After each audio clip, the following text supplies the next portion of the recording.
Hi, I'm Joshua Taylor, and this session is titled Closets, Attics, and Basements, Finding Family History at Home. Now, I'm really excited to share some ideas and some tips that I have about finding family history right under your nose in your home and in the homes of your relatives.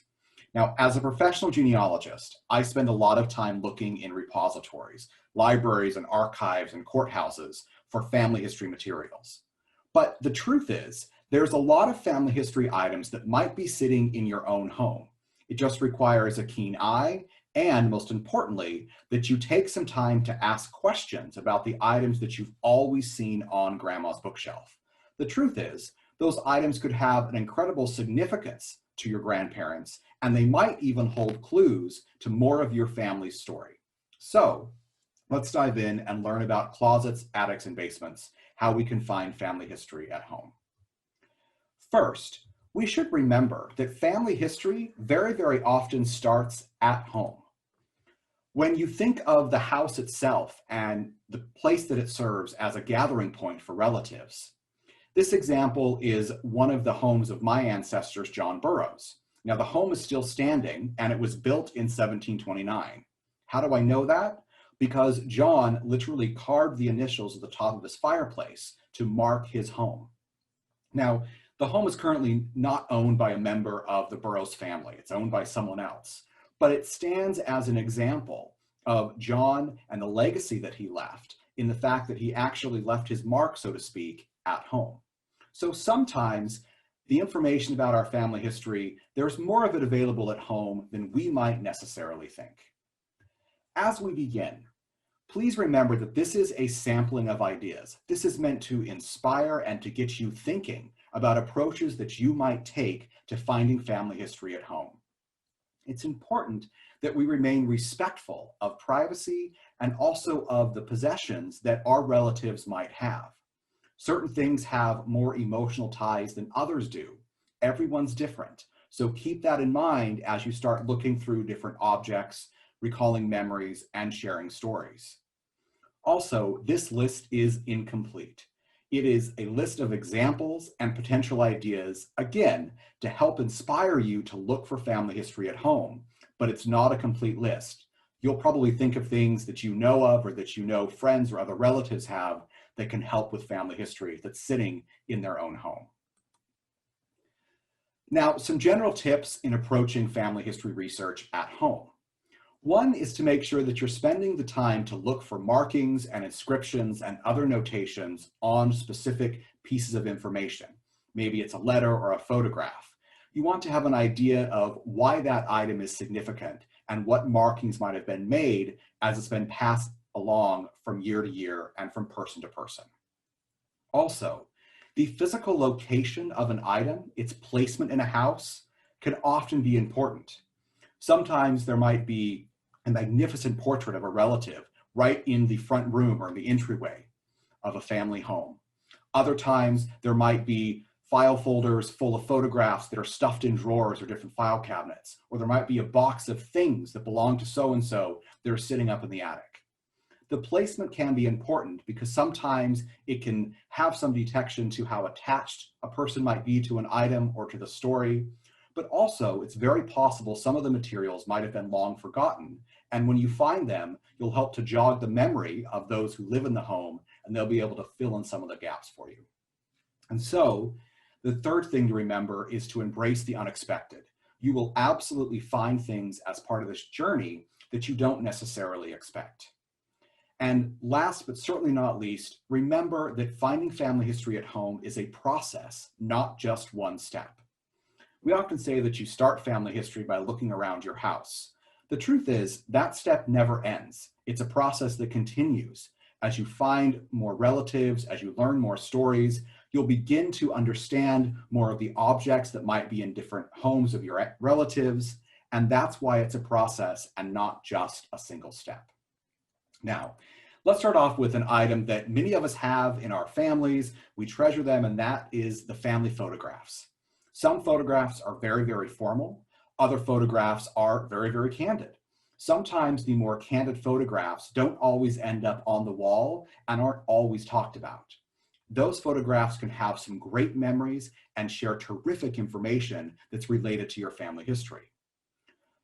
It's possible that photographs have been gathered together in specific albums that might be labeled. It's possible that there are old slides that are sitting in a cupboard somewhere or a closet that might have slide after slide from a family vacation or a family celebration. It's also possible, especially in this day and age, that your family has digital collections and digital photographs at home that continue to tell part of the family story. Think of the millions of photographs that we've created with our tablets and our mobile phones. Those become part of your family history. They're in need of preservation, and they're also in need of discussion to make sure that important images are not lost. So some photographs are put on display and others are absolutely kept private. Make sure that you're respectful again as you're looking through the photographs, but it's important when you're looking at a photograph to have someone around to ask questions about the photograph. Do they remember the circumstances? Why do they have that particular photograph? These are all questions that can help reveal information about your family history. Along with photographs, audio and video can be an important component that you can sometimes at home. It might be a cassette tape of an interview with the relatives in the 1980s. It might be an old film reel from a family vacation or a holiday. Now, first, you should convert and preserve this material wherever possible to make sure that it can be seen and enjoyed by future generations. Along with that, this is a great opportunity for you to gain information about family history at home by watching these old films and listening to the audio with other members of your family. Hearing the voices of a relative or a friend can oftentimes bring back memories, and you might gain more information about your family when you're watching and enjoying and listening to these experiences and these memories with other members of your family. So make it an experience, not just a checklist to gather the video and then leave. All sorts of things you can learn in exploring audio and video at home. Traditions are an important element of many families, and when you're looking for family history at home, that's no exception. Holidays and celebrations are often remembered for things that are traditional. We do things because we've always done it that way. But I challenge you to focus on other types of traditions that are part of a daily routine. Do you do something because your parents always did something? Do they do it that way because their parents always did it that way? That's just one example of a routine that could be part of your family history. Different interactions and different gatherings that you have with your relatives are all something that you might want to explore and ask questions about when it comes to tracing traditions in your own family history. One element of traditions that many families have involves food, and this is where recipes come into play in looking for family history at home. It might be a recipe card, it might be a full recipe book, it might be notations on a recipe. All sorts of things can give information about family history. In my family, my grandmother compiled a recipe book for all of her children and her grandchildren. And because she was a genealogist, she included details where she could from the origins of certain recipes. And one of my favorite recipes to look at is the molasses cookies recipe, because it was given to her by Grammy, which was her mother. Grammy got it from her mother, Grandma Brown, and Grandma Brown got it from her mother, Great Grandma Stiles. I also know that they were called coffee cookies, and it was one of Grammy's favorites. That's actually a lot of family history information that I've learned from a single recipe. I have 3 to 4 generations, and I also learned one of my Grammy's favorite cookies. Now, I'll be honest, I tried to make these. I wasn't a fan, so apparently that didn't pass on from generation to generation, but the recipe did, and it's something that I absolutely treasure. Sometimes a family recipe could be something that came off a box or at the back of a package. That's okay, and that happens. It's important to know what your family recipe is and your version of something as you explore this element of family history that might be sitting at home.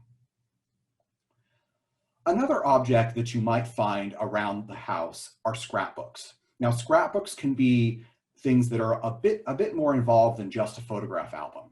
Scrapbooks that actually collect multiple pieces of information and multiple types of material.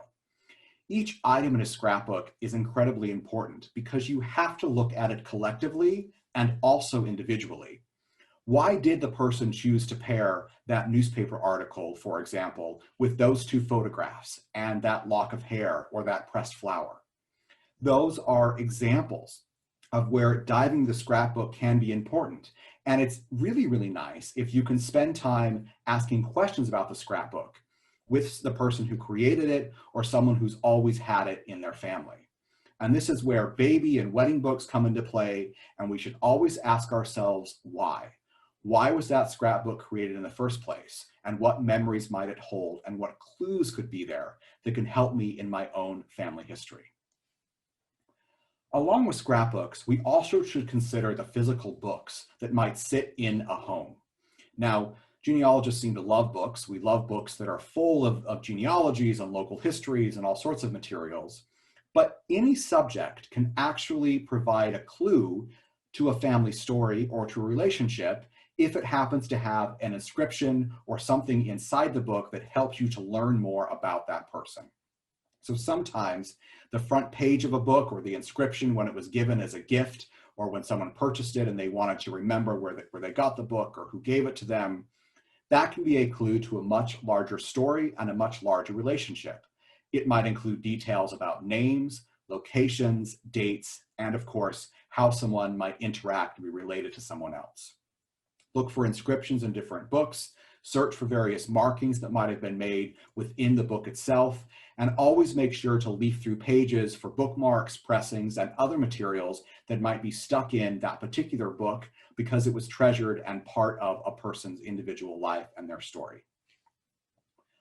Other objects that are usually literally right out in the open, or sometimes they're scattered in basements, is furniture. Big or small, furniture can help to tell family stories. It's always important to ask questions about pieces of furniture that might have been sitting in your family's home for quite some time, and then make sure that you document the story. There might be a chest of drawers that's part of a much larger set. That's just one example of something where you'd want to ask about this thing that you've always seen in the house. Where did it come from? Who made it? How did it come to be in that house? Those are just examples of things that you might want to think about when you're looking at family furniture.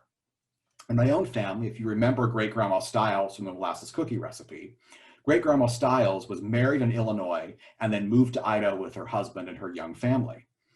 When they were married, the story is that one of her new in-laws made a gorgeous dining room chair set and dining room table set and gave it to them as a wedding present, and they moved that set from Illinois out to Idaho. Over time, pieces of that set were divided and given to various relatives as they would pass along from one generation to the next. And so the set, as of now, is not together. Rather, it sits in different pieces amongst my first, second, and third cousins. But it remains one potential idea for a gathering point around a central family history story that connects the family and their migration from Illinois out to Idaho and that wonderful story. I'm sure that Great-Grandma Stiles perhaps made her molasses cookies on that dining room set. It's a sort of an idea that I've had for a while, sort of bringing all those different components together. But again, another example of family history at home.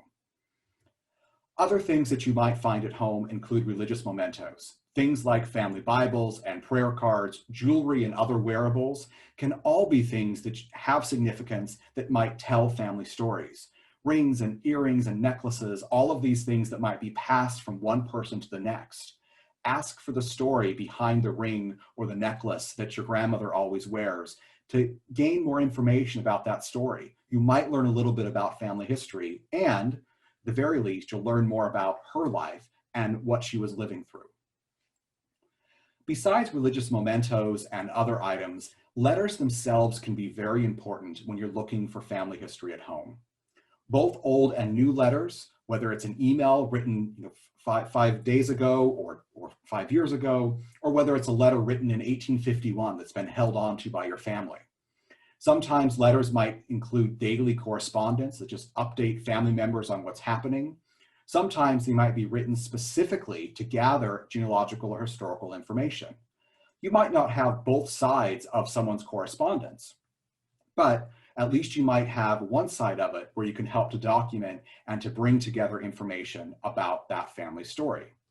Keep an eye out for things like postmarks and envelopes and stamps and terms of affection and how individuals are interacting with each other through their letters. This letter is an example of an item that was written to my great-great-grandfather, King Brown. And King Brown lived in Idaho and his family lived in New York. He had moved west. This letter was found actually tucked away in his wallet after he passed away. And the letter was written in the early 1900s, and it was written by his mother on the anniversary of his birth. So it's written on it's a birthday card. It has information, one, that verifies his date of birth because his mother remembers it. It gives information about his new wife, Hattie, information about Golda, their new granddaughter, all sorts of details in this very, very affectionate family letter that the family didn't realize existed because he had kept it very carefully tucked away in his wallet for a large portion of his lifetime. Other personal correspondence and personal writings are important to look at as well. And these include items like journals and diaries. No matter how frequently a relative might have kept a journal or a diary, they can have important clues. Now, ideally, we would have relatives that kept a journal every single day of the week for as long as they lived. We know that's not the reality. But even some of the journals that are infrequent can give information, particularly if someone was moved to write an entry in their diary around a particular family memory or family event. Now, make sure that we're protecting the privacy of those who've written information that might not have necessarily anticipated that it would be shared. But also plan ahead to make sure that you're preserving large diary collections for relatives in your family that are prolific writers. And then there's also the importance of looking at the bookshelf, looking at the different objects and items that might be sitting on the shelf and trying to determine why that's there and what story it might tell. Artwork that might be hanging on a wall can be an important story. Dishes, plates, and napkins and all sorts of textiles, rugs, all of these types of things might have some family history in them. So search the bookshelf. It's possible that that cup that was sitting there since your first memory of that house might have a story behind it, and photograph those items if at all possible. The item that you see in front of you is the shaving mug of a relative of mine, James Shoup, and it was passed along from generation to generation until I was fortunate enough to be given it by my grandmother. The mug is unique in the sense that it belonged to James Shoup, it has his name on it, but it also, as was the pattern at the time, includes an image on it that reflects his chosen profession. He was a farmer, and so his shaving mug reflects his name and his occupation. Again, a great family treasure that has some family history information that's hidden at home, but is preserved and well taken care of and gives some information. Finally, we should think about one of the most important elements of family history at home, and that is your family. Living relatives are absolutely key as you begin discovering family history at home. We've looked at a lot of different objects. We've looked at shaving mugs, we've looked at recipes, we've looked at journals and diaries and family Bibles, all sorts of things that might be sitting at home. But the key thing when you're using and looking at these objects and interacting with them is to listen to the words that are spoken from those around you. You might want to ask a question or two to help get them started, but listen to their own memories and their own experiences with those objects and with those items. Sometimes the best way to gather family history at home is to just listen. And if you need a question, this is one of my favorite questions to ask a relative when we're looking at objects together. What do you want me to know about this item? When my grandmother gave me the shaving mug, I asked her, what do you want me to know about the shaving mug? And she told me the story of James and her grandmother, who was Cora, who was James's brother, and their interactions. And I learned a story about frog legs and Cora and all sorts of things that was more than just the mug. And that's the important part of asking the question, what do you want me to know? Why is this item so important to you? Now, some final thoughts. These objects are just pieces of a much larger puzzle. You're unlikely to solve an entire brick wall with what information you find at home. The shaving mug of James Shoup didn't tell me who his parents was, but it gave me some great information. Remember that people have emotional connections to items. Be patient and be respectful as you work through this process, and never ever give up. Remember, sometimes family history starts at home much more often than we might think. Thank you so much for listening, and I invite you to take part in the hundreds of other sessions and other opportunities that are available to you at this year's RootsTech Connect conference.